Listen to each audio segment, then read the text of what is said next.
Nearly every sport where you have a race against the clock, the variables for the athletes are kept to a minimum. So when I think of sports that race against the clock, like the luge in winter sport, or the 100-meter sprint, or anything like that, the track very rarely changes, or the weather conditions don't vary too much.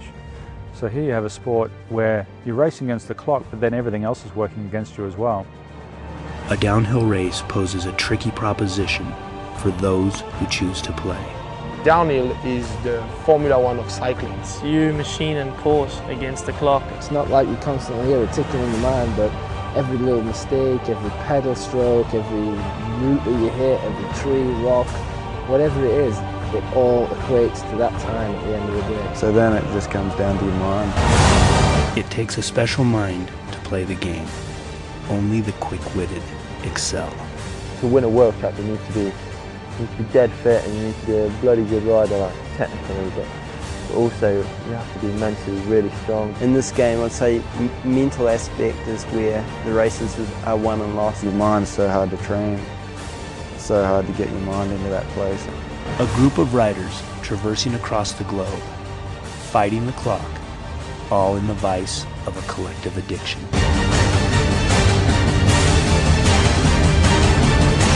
Downhilling, it's a pretty surreal sport, really. It's 5 minutes where the world fades away and nothing else matters. It's crazy to be in a state where nothing else matters. Like, you hardly ever get that way in life. You always have one or two things on your mind. And well, it's something amazing in our sport. Everything goes like that.